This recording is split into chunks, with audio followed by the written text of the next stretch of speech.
بسم اللہ الرحمن الرحیم الحمد للہ رب العالمین والصلاة والسلام علی سید المرسلین۔ ہمارا اصول شاشی کا سبق چل رہا ہے اور ہم استعارہ پڑھ رہے ہیں۔ کل ہم نے سبب اور مسبب کی مثال پڑھی کہ جو سبب بول کر مسبب تو مراد لے سکتے ہیں لیکن مسبب بول کر سبب مراد نہیں لے سکتے۔ اسی طرح انہوں نے بیان کیا کہ لفظ جو حبا ہے یا لفظ تملیک ہے یا لفظ بیع ہے تو اس سے نکاح مراد لینا یہ درست ہے۔ ٹھیک ہے، آگے کہتے ہیں برعکس اس کے بیان کرتے ہیں کہ لفظ نکاح بول کر جو ہے وہ اس کے برعکس مراد نہیں لے سکتے۔ وکذالک لفظ تملیک والبیع ولا ینعکس، اسی طرح لفظ تملیک اور لفظ بے سے بھی نکاح وارد ہو جائے گا۔ پیچھے تو انہوں نے ہبے کا بیان کیا نا کہ ہبے سے نکاح ہو جائے گا، اسی طرح لفظ تملیک سے اور لفظ بے سے بھی نکاح واقع ہو جائے گا۔ ولا ینعکس، اور اس کے برعکس نہیں ہوگا، یعنی جو ہے وہ نکاح بول کر ہبہ مراد لیا جائے، نکاح بول کر تملیک مراد لی جائے، نکاح بول کر بے مراد لی جائے، یہ نہیں ہوگا۔ حتی لا ینعقد البیع والحبۃ، لا ینعقد البیع والحبۃ بلفظ نکاح، یہاں تک کہ بیع اور ہبہ نکاح کے الفاظ کے ساتھ نہیں واقع ہوگی۔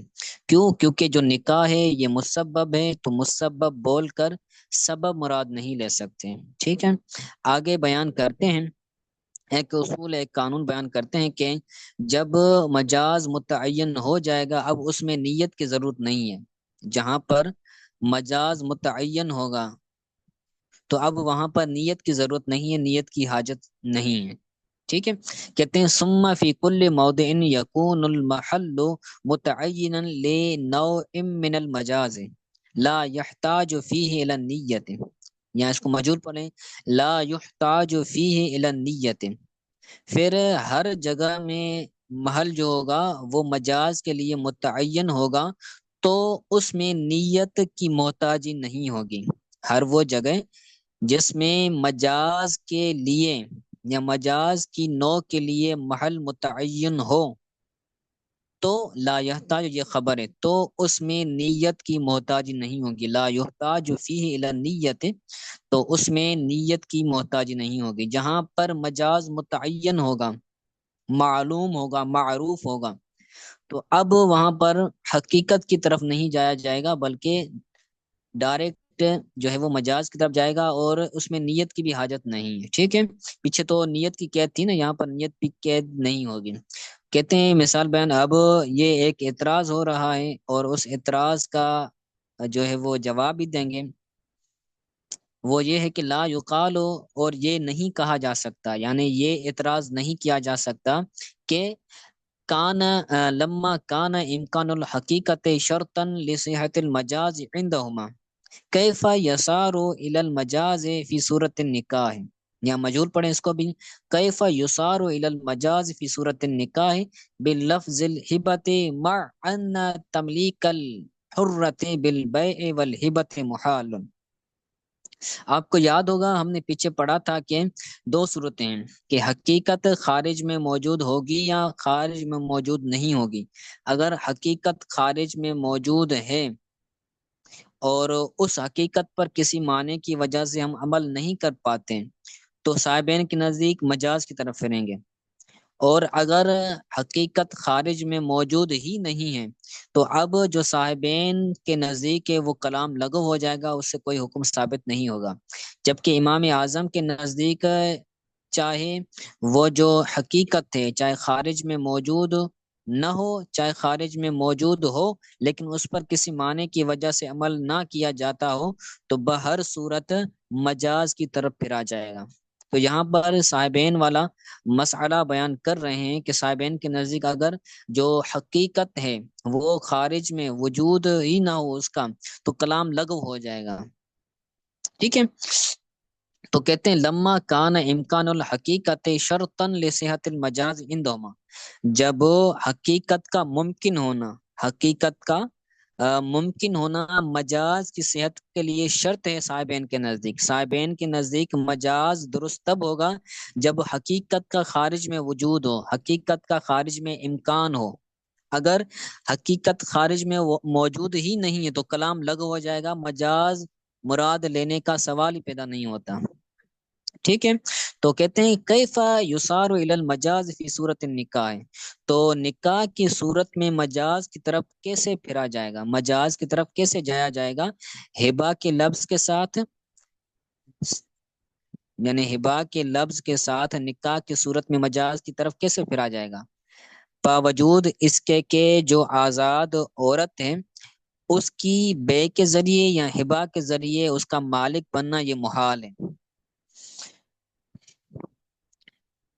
پیچھے مثال پڑی کہ اگر کوئی بندہ اگر کوئی عورت اپنے آپ کو ہبا کرتی ہے یا اپنے آپ کی بے کرتی ہے تو اس سے نکاح واقع ہو جائے گا۔ تو حقیقت تو یہ ہے کہ جو آزاد عورت ہے، آزاد عورت اپنی آپ کو کسی کا ہبا نہیں کر سکتی، کیونکہ آزاد عورت مال نہیں ہے نا، جو غلام عورت ہوتی ہے وہ مال ہوتا ہے، جو آزاد عورت ہے وہ مال نہیں ہوتا۔ آزاد عورت ہو یا مرد ہو، اس کی نہ بے کی جاتی ہے، نہ اس کا ہبا کیا جاتا ہے، نہ اس کا کوئی بندہ مالک ہوتا ہے، کیونکہ وہ آزاد ہیں۔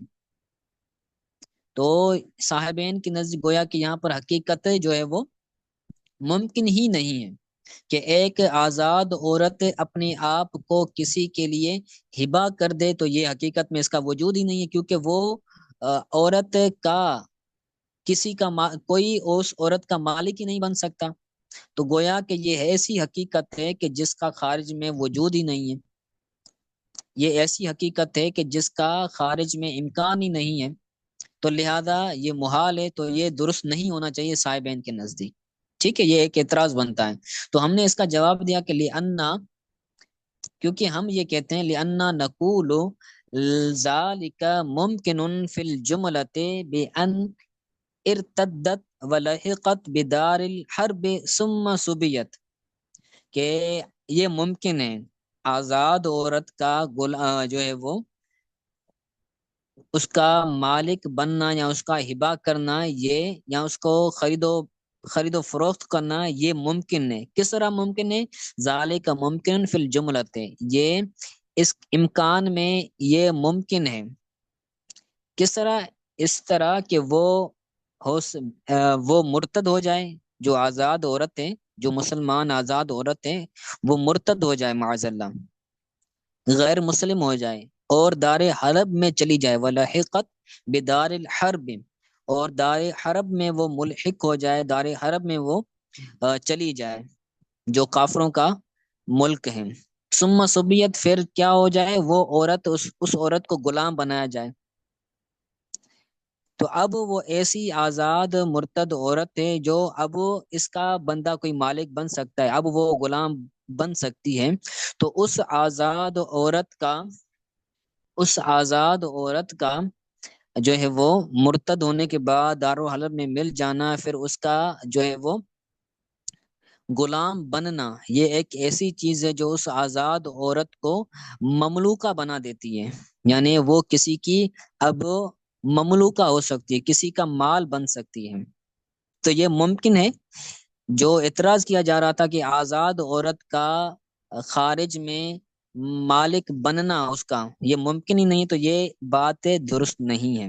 تو یہ بات اس طرح ہو جائے گی وَسَارَ هَذَا نَظِيرُ مَسِّ السَّمَاءِ وَأَخْوَاتِهِ، تو یہ مثال یہ اس مثال کی طرح ہو جائے گی آسمان کو چھونے اور اسی کی مثال کی طرح ہو جائے گی۔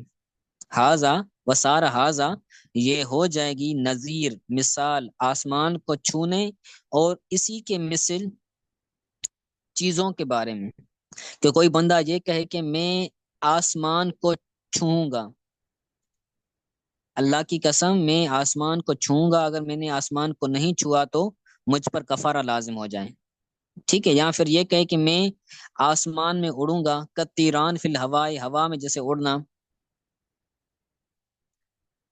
ٹھیک ہے، اور پتھر کو سونا کرنا، وقلب الحجر ذهبا، کوئی بندہ یہ قسم اٹھائے کہ میں اللہ کی قسم میں پتھر کو سونا کر دوں گا، تو یہ ایسی چیزیں، ہوا میں اڑنا، آسمان کو چھونا، پتھر کو سونا کرنا، یہ ایسی چیزیں ہیں جن کا خارج میں وجود ہے، کیونکہ اللہ کے ولی جو ہیں وہ اس پر قادر ہیں، اللہ کے نبی جو ہیں وہ اس پر قادر ہیں کہ تو یہ نہیں کہا جا سکتا کہ یہ چیزیں ممکن ہی نہیں ہیں۔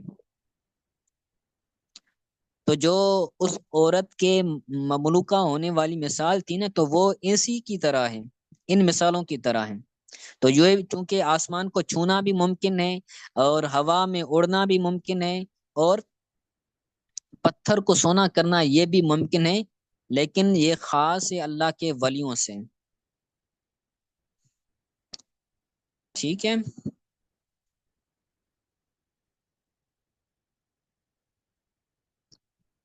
یہ سمجھ آ گیا؟